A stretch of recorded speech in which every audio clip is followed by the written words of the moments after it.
I certainly enjoyed the day yesterday. The weather was perfect, and I was so pleased to find that everyone really got the dowsing. That was very pleasing.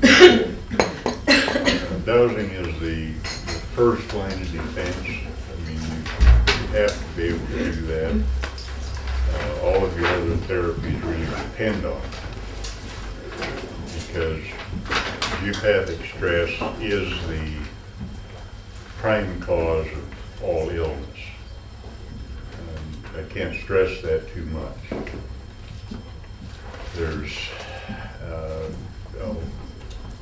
I can't even tell you how many websites now and how many times I've heard it from practitioners that clients who live in heavily geopathic stressed areas, unless they can remedy the geopathic stress, they don't have a chance to heal up again. No matter how good your therapy is, no matter how good the doctor's medication is, unless the geopathic stress is removed, they really don't have a chance to recover. So that is a primary issue in the healthcare field. To begin to remedy the effects of geopathic stress, we developed the Lightlifetools. These seem to remove much of the physical, mental, and emotional damage done by geopathic stress. I don't have a scientific explanation for that. It's just something we've observed now over the past 15 years. And we have, of course, reports from multiple practitioners, chiropractors, medical doctors, and others in the healthcare field who are quite knowledgeable. So, without trying to explain exactly the physics and the chemistry behind the tools, I can say that they transmute a form of energy, a negative energy that seems to bring about disease conditions in the body. That also appears to transmute or alter the frequencies that become embedded in the aura. And again, I don't know the exact mechanism of this. It may have to do simply with spin, right or left hand spin. So these are things yet to be discovered and quantified. We can look at them qualitatively and determine that the tools change the negative factors to a positive factor. We begin with the Light ring, and in these tools I use two measurements. One is the 20.6 inch sacred or royal cubit from Egypt. I began calling it the sacred cubit based on some reading I'd done in Bruce Cathy's work on harmonics. And later I've been corrected by several of the Egyptologists in the group who claim that that's actually the royal cubit. So whichever one it is immaterial. It will be the smaller of the two rings. And since the sacred cubit seems to deal more with the physical, if we say that the earth is the embodiment of the physical, and our bodies are only analogous to the earth in being physical, then the lost cubit, the 23.491 measurement, is analogous to the atmosphere or the etheric regions of Earth. And you can see the direct relationship this being the inner solid earths and the lost cubit representing the outer boundary of the atmosphere, you know, troposphere, stratosphere, and above. So it's a pretty direct relationship, easy to remember, and quite visual. We use a little bit heavier wire gauge in the lost cubit simply because it helps us identify it, you know, when we're dealing with so many items at a time. Just by touch you can tell, oh, I've got a hold of a lost cubit now. It's a little thicker than the sacred cubit. The beads are amplifiers. Tesla used a spherical bead or metal spheres as a capacitor. Capacitors are electrically known as gathering and storing electrons for discharge later. So in the loose beads that we put on the rings, we have a continuous discharge, so that we have an amplification of the energy field in the ring, and that's all that the beads are for. Now, some individuals are sensitive enough to be able to tune a ring with the beads, and they'll move them around to different positions.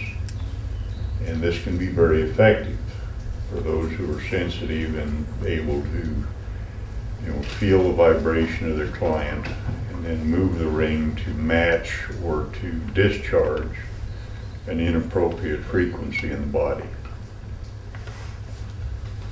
Does that all make sense to you?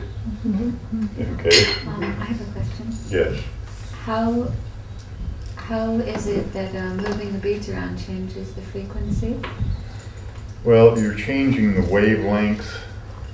You see, the distance between the beads will have a particular wavelength.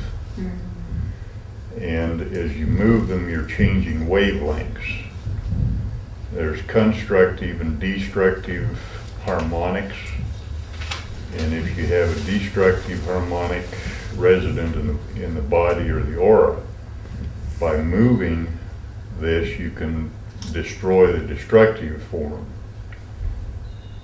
Does that make sense? Okay, yes, it's going to. Okay. So does that mean that gives off lots of different wavelengths? Yeah, you can bring it into a different phase or a different frequency. That will just take a few minutes. It's interesting, I had a lady at a workshop in Idaho 3 years ago who had developed a migraine headache during the class.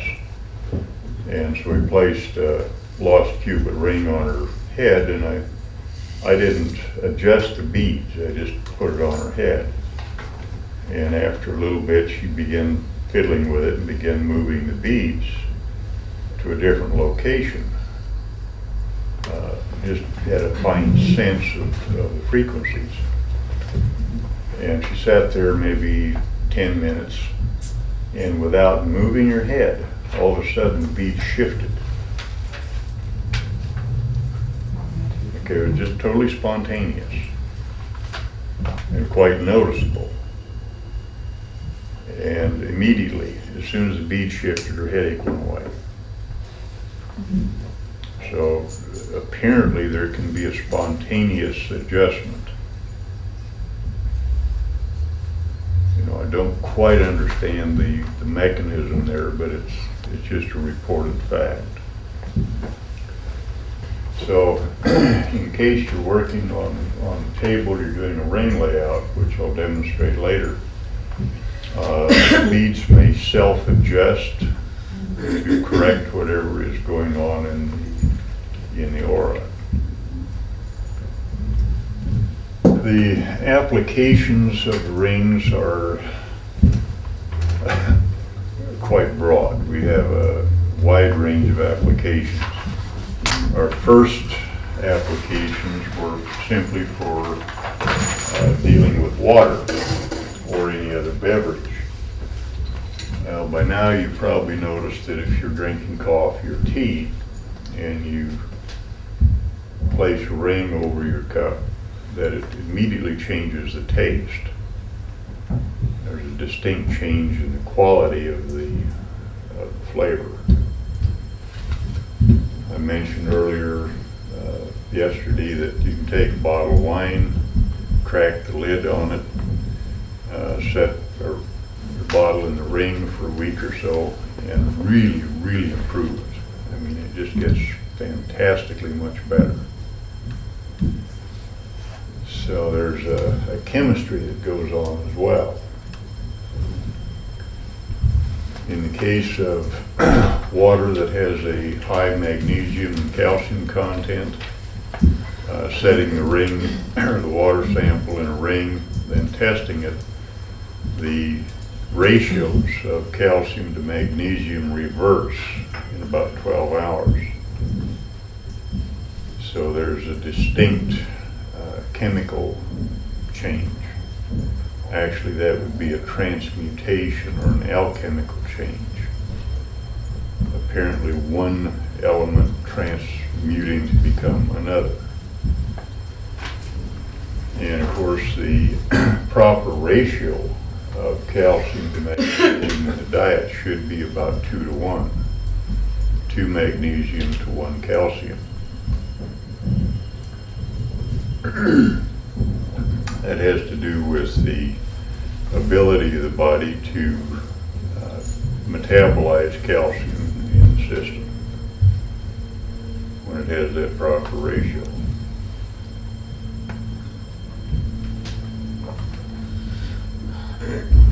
Now with only just a small ring like this, you can change the course of events in advance of a storm.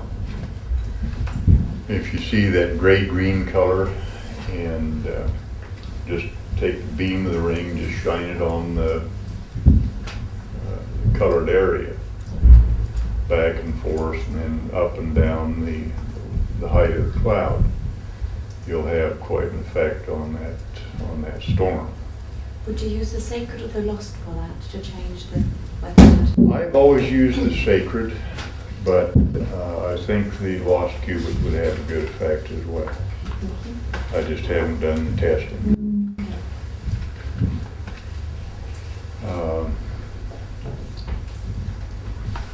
I don't know that anybody's reported a difference. So try them both, see what works. Okay, another question?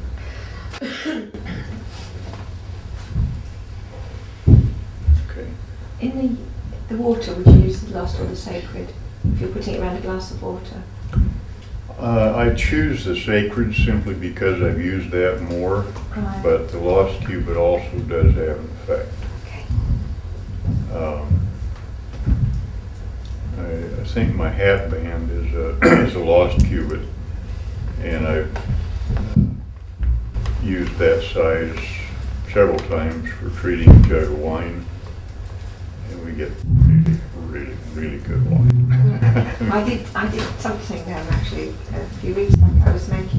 I buy the little tiny bottles of cheap wine in France for cooking, you know, just the tiny, it's really rubbish.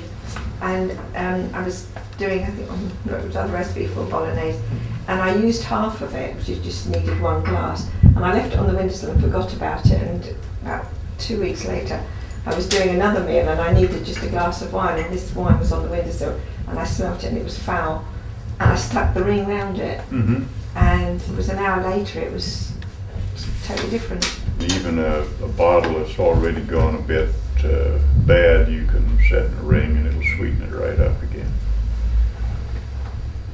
Any food, you know, take your dinner plate, just pass a ring over it. It gives kind of a new meaning to Passover.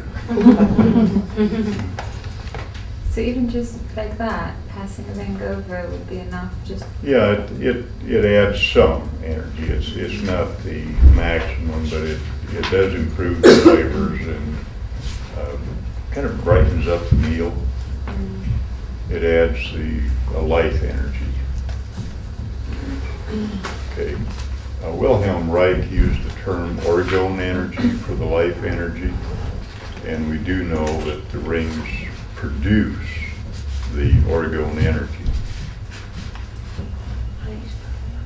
Pardon? I guess with kind of the food you get on the airplanes as well, because usually you haven't got a choice, you know, unless you take everything with you on the long flight, Yeah. and everything is kind of, you know, destroyed, isn't it? What about putting a ring in water? If you had a bowl of water, would there be any noticeable difference if you put the ring in the water? Yeah, many people have a little pond or a bowl of water in the garden, and quite often that will gather mosquito larvae. And putting a ring around it, a larger ring, or dropping a ring into it prevents the production of mosquito larvae. Yeah, very interesting, odd little thing. Also, the larger rings have just been tossed out into stagnant ponds and lakes, and life just comes right back into them within a matter of weeks. I've got another question. I've got a swimming pool in Florida, and I have some chlorine in there, otherwise it will go green. Mhm. So would it be a good idea to put one of those rings in the water? And which one would you recommend, the copper, the gold, or? Just plain copper is fine on that. Okay. What we found on swimming pools is that putting those on just around the inlet jets Right. and on drains, that a pool just stays sparkling clean. Do you use the half cubits on those, or do you use the full cubit? I don't think it would matter. What, on the skimmers? Is it on the skimmers you put it? On the jets? Oh, you have On a the jets. mechanical, yeah, possibly that would help, yeah. Mhm. Okay. Yeah, but certainly on the inlet and outlet opening. Right. We've also had one case where the filter on the pool would plug up with algae, Yeah. and just put rings on the piping and kept it just sparkling clean. Yeah. Yeah, the filter didn't plug after that. Kind of an interesting thing. Yeah, anytime you're dealing with a liquid, the rings have a profound effect on any liquid, and a beneficial effect. There's also the possibility that if you're working in a chemical laboratory, you'd have some interesting results, and I can't say as to that. I just don't have any hard data. But I'm reasonably certain that there would be chemical changes that were not normal. And there may even be a new chemistry developed using this technology. For application in healing arts, I think one of our first applications of the ring for a known and named condition was for the carpal tunnel, where waitresses have that from carrying heavy plates, your fry cooks in kitchens, you know, the constant flipping of hamburgers and other foods. Typists, office workers working on a computer, that's a lot of strain on the wrist. And the cure is very simple, either a few passes with a full cubit or just wearing a half cubit as a bracelet. And carpal tunnel syndrome goes away very quickly. I mean, it's just absolutely magical. It carpal tunnel syndrome. That's tension in the tendons in the wrist, up in the forearm and the wrist. I get that, well, repetitive strain injury.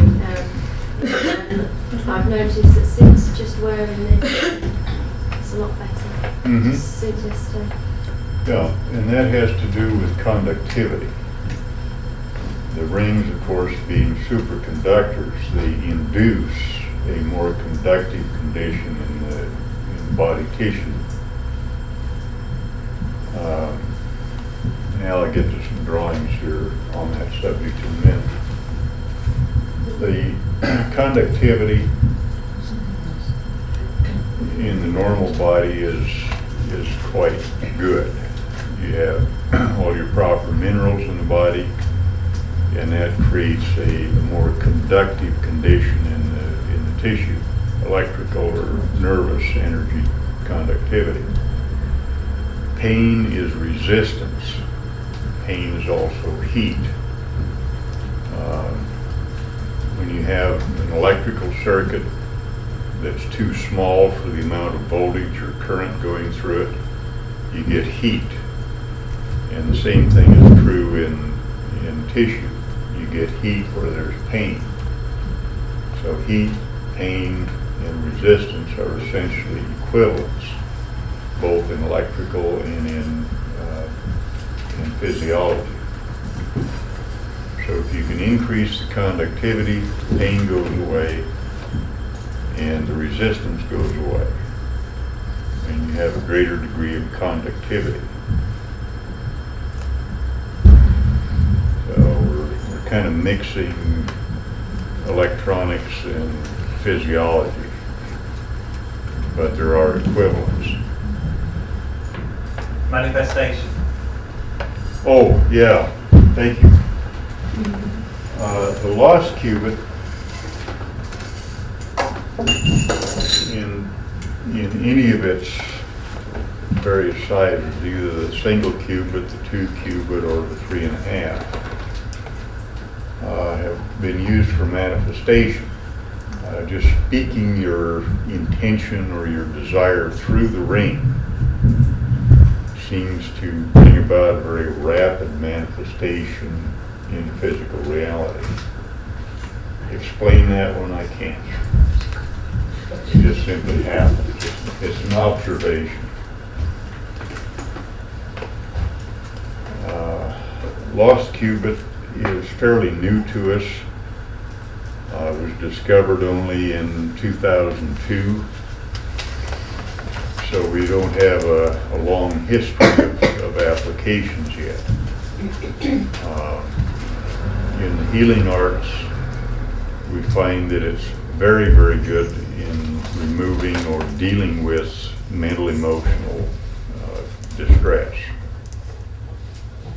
And that oftentimes just in a ring layout with the lost cubit rings, phobias and old traumas, old emotional traumas just simply vanish.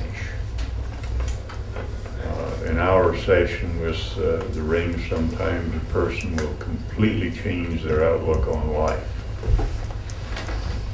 And we've had cases, I'm thinking particularly of an elderly woman in Munich who had been in a very difficult relationship with her husband, was getting increasingly difficult over the past 5 or 6 years. And we gave her a session on the table. And I mean, she went out like a light, just passed right out. And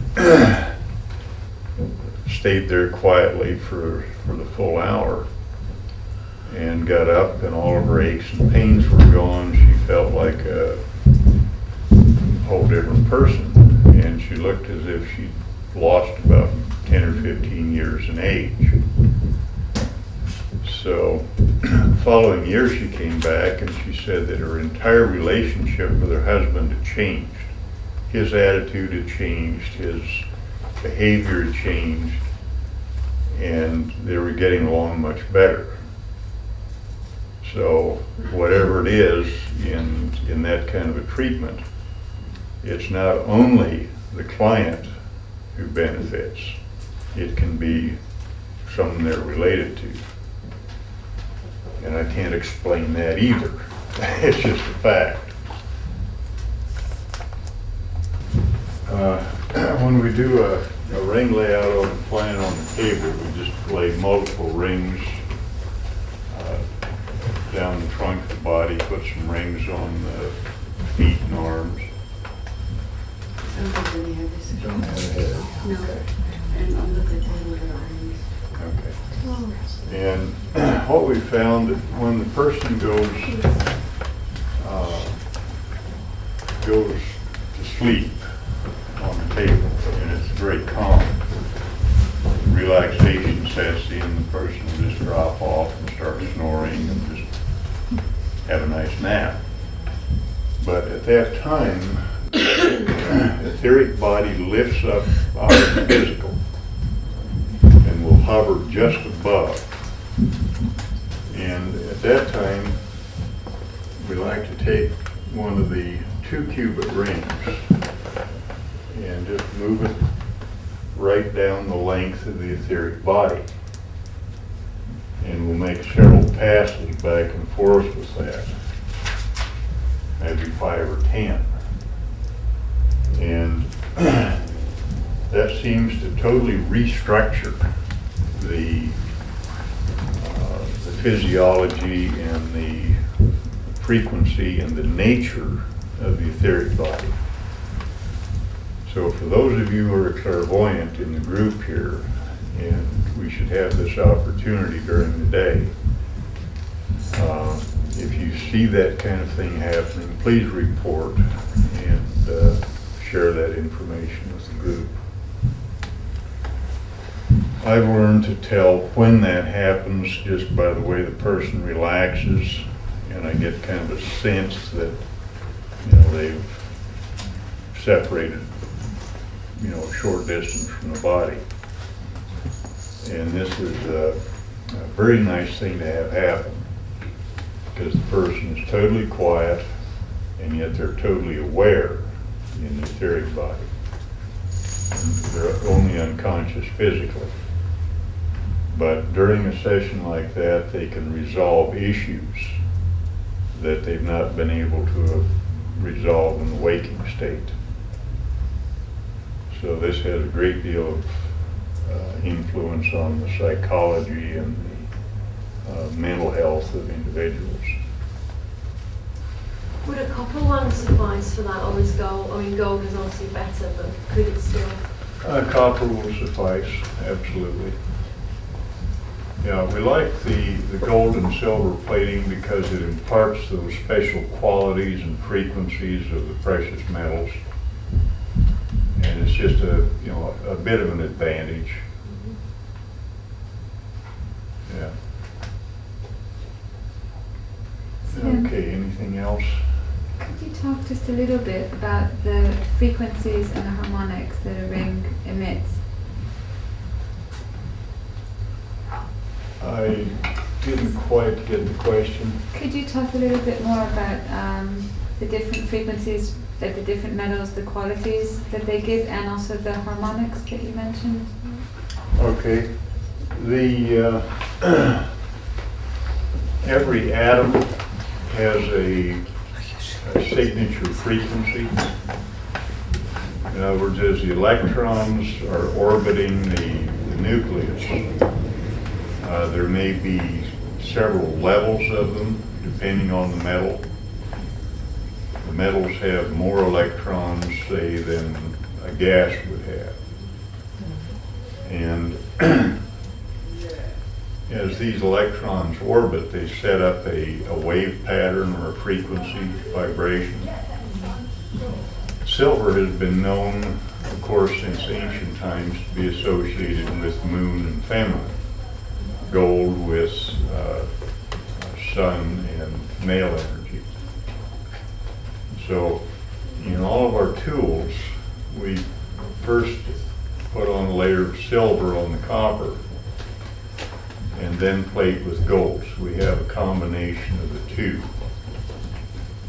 more of a balanced energy. In some cases, we finish the plating with silver. And when we do that, we have 9 total layers alternating silver and gold. This gives you that gives you a thermocouple effect. A thermocouple is an electrical device to sense temperature. does that by sending depending on the temperature, it will send a weak voltage. It creates a weak voltage. And as you create a weak voltage on a ring, you're increasing the amplitude or the size of the energy field around the wire. So there's several reasons for the silver and gold plated. Why is it 9 layers? Why not 5? 7 more. 9's a magic number. Okay. Did you say I like that all mine the too, tools actually. were coated with silver? Pardon? Did you say that all of the tools were coated with silver and then gold? Or some Yes, gold? initially, yeah, except the plain copper. But anything that's electroplated first has a layer of silver, then the gold overplated. If it's a gold finish. If it's a silver finish, it will have 9 layers. Which is the opposite, that's 9. That has 9. Yeah. Yeah, we've gotten very particular about that of late. If part of the top layer were to wear off, if one kept one a long time, would that change the effect of the ring or not significantly? Not a significant effect. There's always some down in the fine crevices. Now, on any of the electroplated tools, due to the fact that we have a superconductor and that we have the thermocouple effect, there's a very high current running in the ring continually. In other words, the energy field is quite large due to the electroplating. And due to the fact that it's a superconductor, it does not electroplate in the normal fashion. If we just had a flat sheet or a wire that was not soldered at the ends, the bonding of metal to metal would be much different. In the case of superconductivity on the rings, the energy field, being that it's active at all times and very strong, causes the silver and gold to sublimate or to go from solid to vapor as a monatomic element. Okay, monatomic elements are required and necessary in human nutrition. There's much discussion on the internet about white powder gold or monatomic elements. So the tools will lose their electroplated finish over time. That's just an inevitable thing due to the way they're constructed. We didn't realize this at first, but over several years we'll notice that even a nicely gold-plated ring just left on the table will lose all of its electroplating. Will it lose its potency once it's done that? Will it lose its potency? Will it work quite as effectively? No, it still has its potency. I mean, it loses some. Okay. There is a loss factor, but only when it's completely gone. There'll always be a few atoms remaining on it, you know. But I hung some freshly plated rings on a gate post outside a couple of years ago, and oh gosh, they were there for 4 years, and I watched the gold fade off over that time, and took a 10 power hand lens and examined it, and I could see little spots of copper showing through. So probably 60% of the gold had left the surface. But that's not a bad thing, because that will accumulate in the aura or in your body. as part of the required nutritional requirements. Now, some people's personal harmonizer will degrade very rapidly. The plating comes off in a few weeks sometimes, simply because their body is demanding that metallic input as monatomics. So don't despair about that. It's normal. And you can have them locally replated or send them into the office for replating.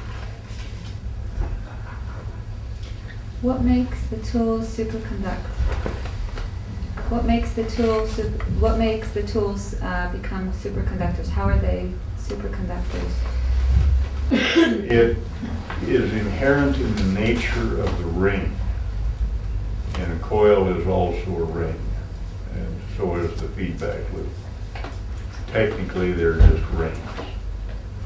They're a short circuit or a dead short electrically. And I'll put that on the board after a bit. When you create a dead short in an electronic circuit, voltage drops to 0, but the amperage goes up toward infinity. In other words, the curve is steep in the direction of infinity.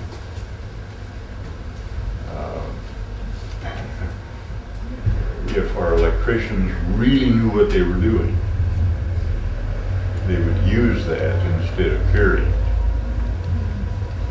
And our lives would be much different today. There'd be no shortage of energy.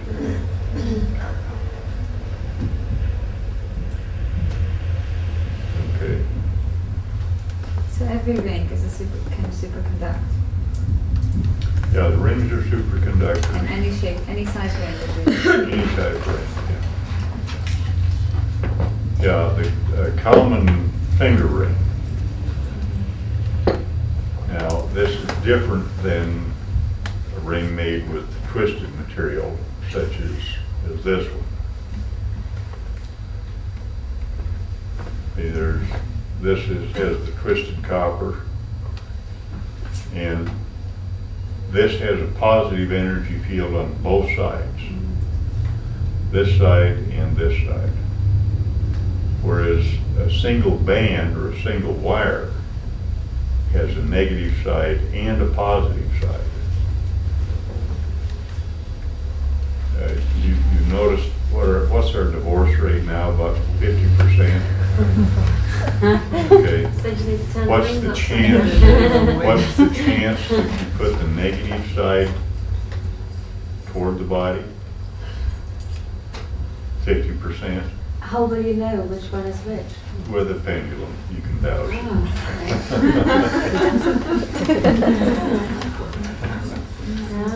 Many people are sensitive enough that they prefer the ring to be on one direction or the other. And usually they prefer the positive.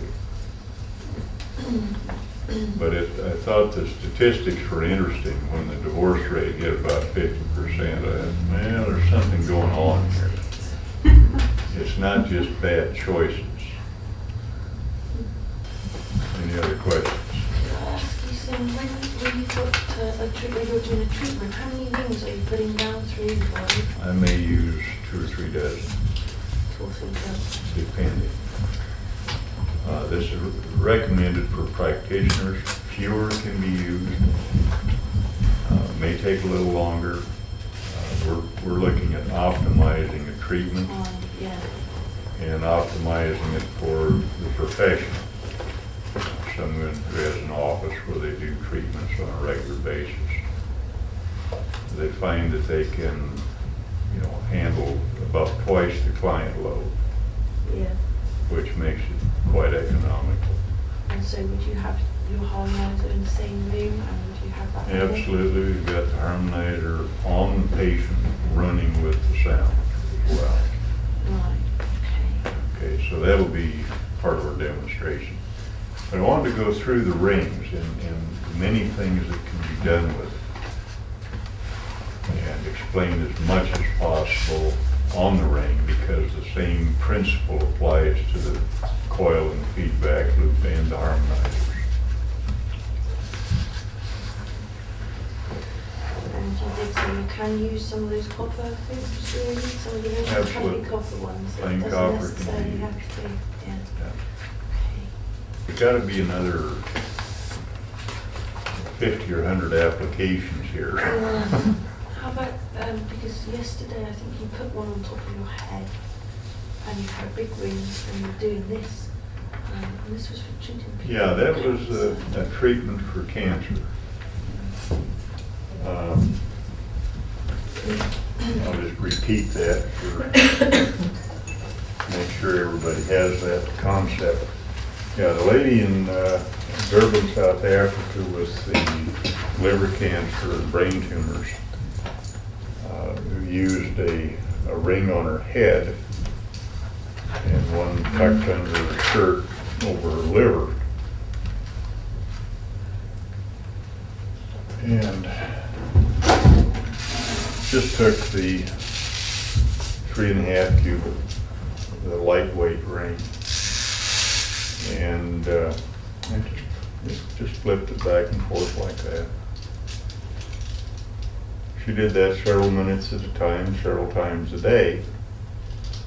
And in 6 weeks, every sign of cancer was gone. It's kind of like skipping rope. Would there be any advantage in the movement of the ring as opposed to Absolutely. standing in it and keeping it static? Absolutely, absolutely. In motion, the tools seem to generate a larger, stronger field. This is true whether you're driving down the road with a ring prop behind the seat, or have a coil on the dashboard, or holding it out the window, or you're holding a ring in your hands like this and doing this action. If we can turn the lights down and pull the curtains, I may be able to demonstrate what happens and how, as a result of this report from Durban and the gal getting rid of her cancer,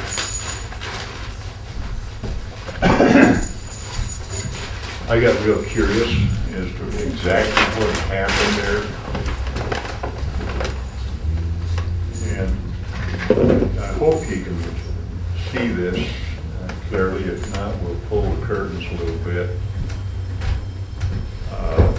As I move the ring through, Oh, yeah. you see how much brighter it gets? Big difference. See? Amazing. So in an electric generator, you have a magnetic field going past a coil. Well, this is not a magnetic field, but it has the same concept of two moving conductors, a static field and a moving field. So you can actually see the increase in energy as the ring moves past the smaller rings, or vice versa. So that was a major discovery. I got thinking, well, how come if the ring is moving like this past the static rings on the body, what's happening? So I was sitting in a dim room, the sun had gone down, I had a basement office, and I just started dipping the smaller ring into the larger one. And absolutely amazed me to see that center plane get very, very bright. And as I persisted with it, almost a spider web pattern appeared in the smaller ring. So there was a geometry that formed as well.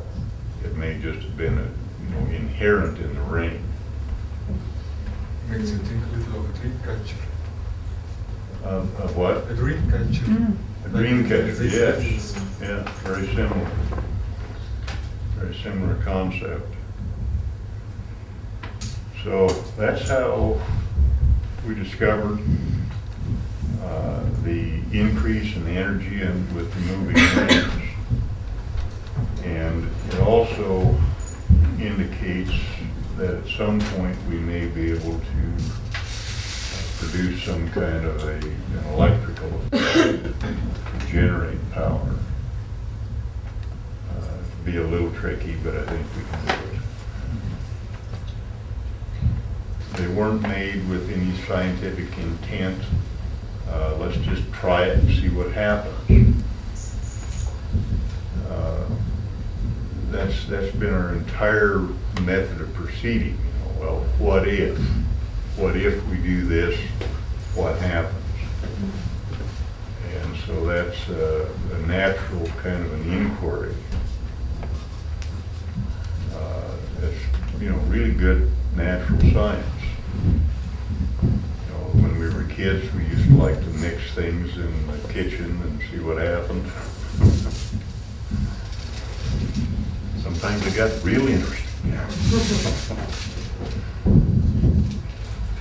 But yeah, I mean, this is such a new phenomenon. We don't have a science behind it yet. Yes, ma'am.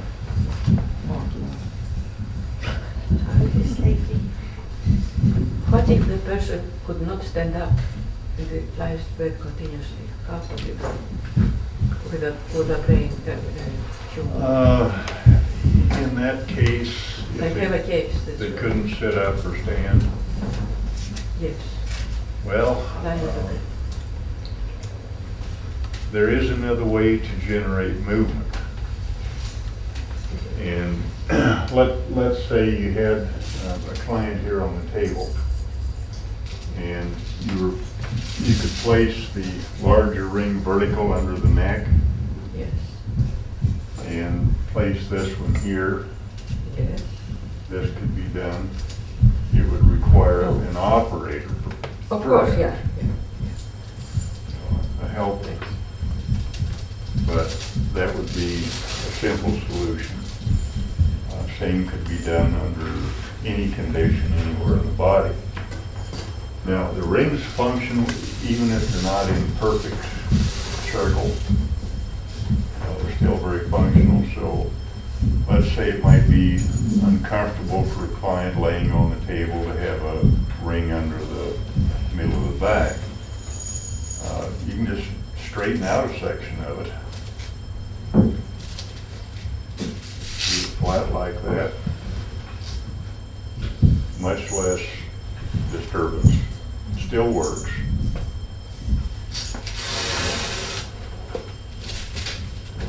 So don't be afraid to get these things out of perfect ground. They still work.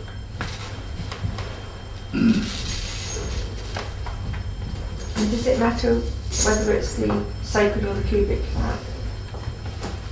Sorry, sacred or the loss? Does it matter which one you use?